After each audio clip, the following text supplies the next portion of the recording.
Hey, my name's Natalie and I am a life coach, and T and Adam have asked me to put together a quick series of videos for you guys right now to make sure you are able to look after your mental and your physical health whilst we're in isolation and lockdown. This is the first one we're going to give you because life can feel a little bit disruptive and unconventional right now, but it's important not to panic and to make sure that you have a positive morning routine to make sure that your days start well and you have the get up and go you need to face the day. So here's a few tips from me on how to have a positive morning routine. 1. Get out of bed. It sounds obvious to you and me, but we are going to be tempted to stay in bed, to have a different routine. And it's so important that step 1 is get out of bed when you would normally get out of bed. Maybe there's a little leeway because you don't have the morning commute to do. Maybe you still do and it's slightly less busy than it would be normally. But make sure you get out of bed. Don't be tempted to work in bed. Don't be tempted to try and do anything else there and stay there. It's really important you get up and out of bed. 2, have a plan and routine. It sounds ridiculous because we're talking about positive morning routine, but it's really, really important that we do have a routine.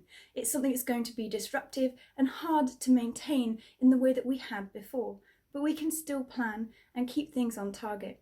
Whether it's just for us and our partners, or us and our families, we need to make sure that we have some structure in our day. It's essential for us to feel in control, calm, and happy. So, get out of bed, make a plan, and stick to it. I tend to start with journaling in the morning. Some people prefer to do that at night. But either way, plan out your day and make sure your activities are put somewhere, either in a paper or an electronic diary, and stick to them. And it's really, really important that at the end of this, you put something that you enjoy and you plan for breaks as well, because you're going to need to alleviate boredom and stress. Get up and move regularly and don't just stay in one place in your home all of the time. 3, listen to something positive. And that means do not, whatever you do, turn on the news, read the news, or listen to the news in any format first thing in the morning. I know we want to stay informed, and in this day and age where things are moving so fast, we want to make sure we're as informed as possible. But honestly, we're on lockdown and not a lot more can change right here, right now. So watch the news maybe once or twice a day, but don't do it first thing in the morning. It will induce your anxiety and it will stop you from being productive and start making you focus on the outside world that you can't control, rather than the inside world in your home and in your own self that you can. And right now, it's really important to focus on what you can control. So I recommend listening to podcasts that you enjoy and are motivational, listening to music that you have to wake up to, maybe your gym music, maybe your running music, and make sure that you listen to something that's going to help you have energy and joy and happiness in your morning, rather than something that's going to spread fear and worry. Turn it up loud and dance to it.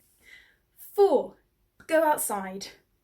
Now, I know we're only allowed outside of our homes once per day for exercise, but we are allowed out into our gardens, onto our balcony. Making sure that the UV light hits the back of your retina helps you wake up, helps induce happy hormones in your body, and will help your brain function better too.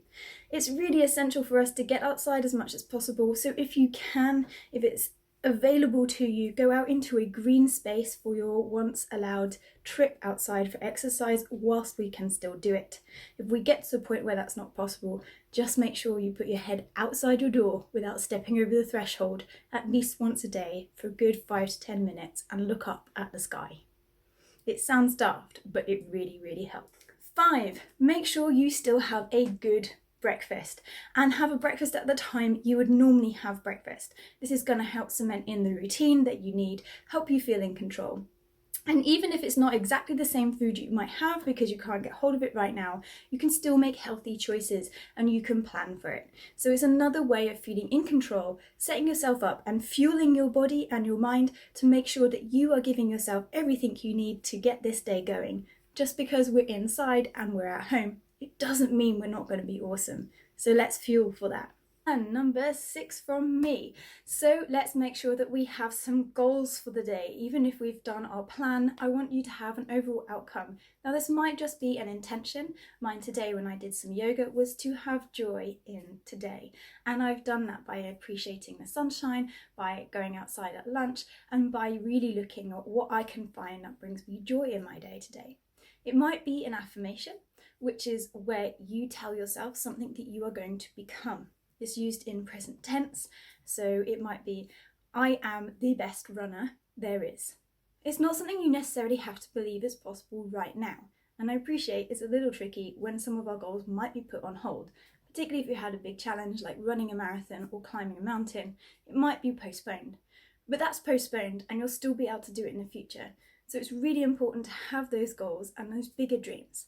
One for today that you know you can achieve and tick off in the evening to say, great, I have achieved what I want to achieve, and some for the bigger future so that you feel like there's still something you're planning for, and it's understanding that this time period right here, right now, it's for a short space of time. Even 12 months is short in your whole life. So let's look at what we can do and how we can plan for the future. It's time to be positive.